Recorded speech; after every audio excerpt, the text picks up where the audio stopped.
Hey guys, and welcome back to That LP Show. The name of the game is Sonic Lost World. Last time we arrived here in the Lost Hex and found out that Dr. Eggman was up to something and has employed the services of some strange demon-like creatures. We already dealt with one of them, a crazy guy named Zaz, and we kicked his ass and he ran away, so we'll be hunting him down now. Omacha is here on the map, and if we talk to him, he gives us missions. He only lets us take on 3 active missions at a time, so you can't get any more until you've completed at least one. And they range from things as simple as collect a certain amount of rings or destroy a certain amount of enemies to more difficult and involved tasks, which involve either wall running a certain distance, destroying a certain amount of enemies with a certain ability, or doing a keg stand while reciting verbatim the theory of operation of a volt regulator. But anyways, you saw there, I've already accomplished mission number 43, which was to destroy 3 enemies in a single attack. And after completing a mission and then completing the stage that you're in, you're rewarded with an item, and you always get the same item for each particular mission, and you always get the missions in the same order, I believe. Don't quote me on that. To be honest, I won't be showing off every single mission in the game, as most of them reward items that I'll probably never use, including some more RC vehicles, and I already said that I'm probably not going to show that off because it's completely stupid.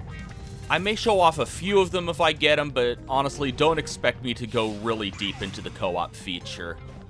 Go ahead and break through this crystal to come down here for a red star ring. You can use the bounce ability by jumping up in the air and pressing either the X or Y buttons. And that can be a little annoying to use at times since it's relegated to the same exact buttons as your kick attack. So there's times where you may be wanting to use a bounce attack, but you're locked on to an enemy and you'll end up flying forward and kicking them, which can be a real pain if they're over a pit or if they're a spiked enemy. Anyway, just like in Sonic Colors, you can fire the cyan laser at those crystals, and they'll carry you on a predetermined path. Okay, so if you're going after all of the red star rings in the game, this is where things start to get a little bit tricky. Of course, I'm not addressing that red ring. That one was easy. You want to take the speed booster to the left to come over here and break this red ring out of a crystal, and now you want to backtrack. Jump over this gap here with the B button, not the A button if you want to do a double jump, and now we need to parkour. Run straight at the wall, and as soon as you hit this trail of rings, hold over to the right and keep pressing the A button to go around that corner. We also have this green slime here. If you push forward and just hold the Y or the X button, Sonic goes into a slow roll. And, yeah, that's the only reason for that move, is to get through that green goop. You're better off just jumping over it. Anyway, yeah, the parkour system, it's hard to explain, honestly, because it's so awkward. The game itself doesn't even do a very good job of explaining it. Most people run into complications when they try to parkour around a corner. Best way I can explain it is if you want to run around a corner, run straight up the wall and then tilt the control stick toward the corner that you want to jump around, and then press the jump button while holding the control stick in that direction. And after you run around that corner, keep holding in that direction in order to keep running along the wall. Even if you're running back and forth between 2 walls and jumping back and forth, keep holding the control stick in that same direction. The only time you want to move the control stick to the other direction is if you hit a wall which goes in an inward angle and you need to jump on that wall and move in a different direction. It's really hard to explain. You just have to kind of practice and get a feel for it. Okay, so as you can see, Zone 4 of each world is hidden behind a paywall that you need to pay through with the amount of animals that you collected. And we unlocked an item in our inventory for completing that mission. Anyway, I'm getting off topic. In order to unlock Windy Hill Zone 4, you need 100 animals.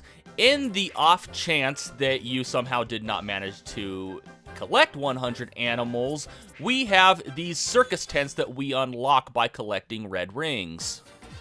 And it's in these circus tents that we get to play some mini games where we pop balloons to get animals. And the manner in which you pop the balloons comes in a variety of different things. Right now we're using trampoline. Sometimes you and another character will use a seesaw to bounce each other back and forth. Sometimes it's a cannon. You do want to avoid that purple balloon, or it will pop all of the balloons, and you won't get as many animals as you otherwise could, and I just wasted one of my 2 chances. You only have 2 chances in order to do this, and you have a 60-second time limit. You can see this information if you're actually looking at the gamepad screen.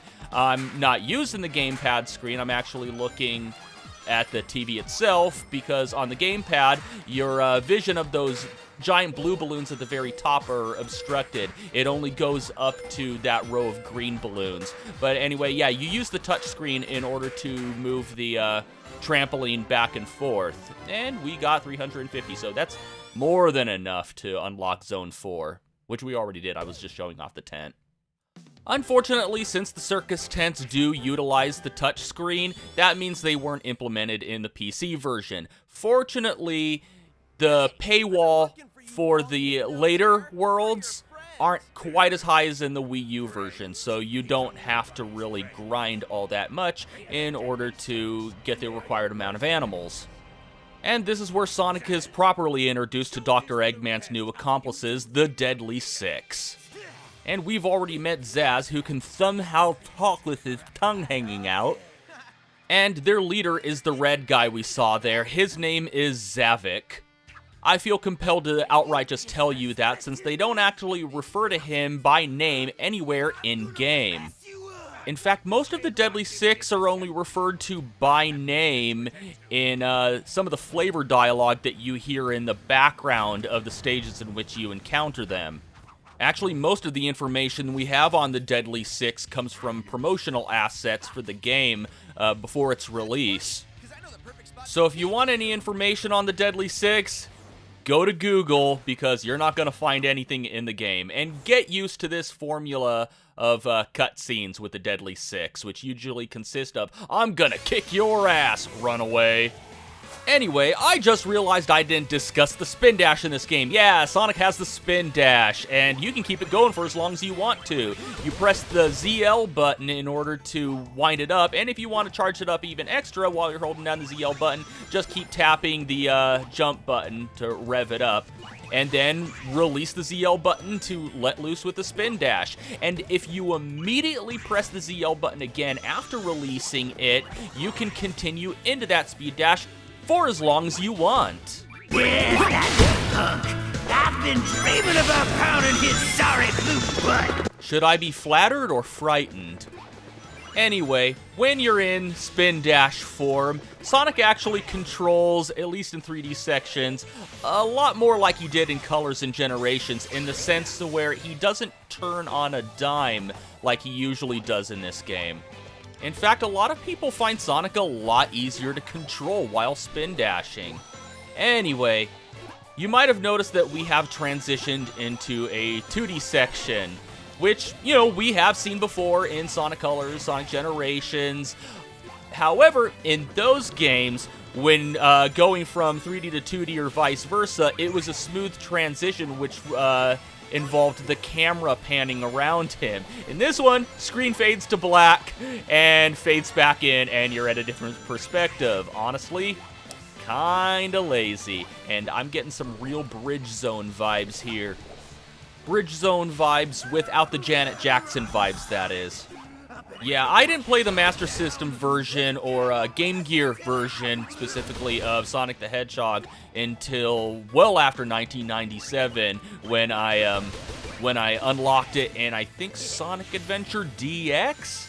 So when I first played through that game and heard the Bridge Zone theme, I immediately thought of Together Again from Janet Jackson. But don't worry, I am well aware that the Bridge Zone theme did come first. But anyway, we are once again using Indigo Asteroid to access a little bonus area. Make sure you absorb plenty of debris or you will not be able to grab that red ring. And you do want to exit out by dropping through the pit. You don't want to let time run out. If you let time run out, then you'll exit that bonus area a little further in the stage, and then you'll miss out on this last red ring, which can actually be... Next up on the menu is me! You're on the menu, Zaz? Why are you insinuating that I'm going to try to eat you? You don't listen to yourself when you talk. Anyway, There we go. That one can be a little tricky to get because you need to build up momentum with that, windmill. Yeah, windmill. I was gonna say Ferris wheel for some reason. Okay, we have Zaz on the run. Just keep spin dashing after him.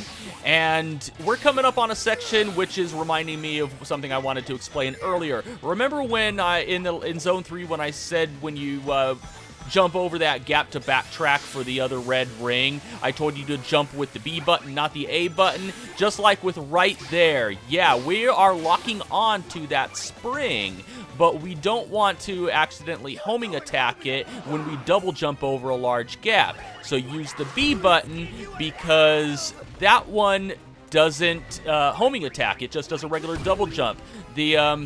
The homing attack is only on the A button, so you can actually use the B button to double jump over large gaps without having to worry about accidentally locking onto something. Why they couldn't do the same thing with the bounce attack, I have no idea. I built a TV out of paper clips. Yeah. And reprogrammed a supercomputer using dishwashing detergent and a toothpick. I know. Bullshit. I call bullshit. You can't reprogram a supercomputer with a toothpick. So cool, you fixed the propeller on the biplane. What about the wing? What about the wingtails? Because it was the wing that Dr. Eggman shot. Yeah, there was a slight continuity error. This game is worse than Sonic 06. That's you, hardcore Sonic fans. That is what you sound like to me. And I'm talking about Sonic fans, not fans of Sonic. There is a difference. Anyway, for collecting all red rings in Windy Hill, we are rewarded with a Chaos Emerald. And we get a pair of power shoes that are rated with 1 out of 4 old school YouTube stars. That was for accomplishing that mission for spin dashing, not the rings.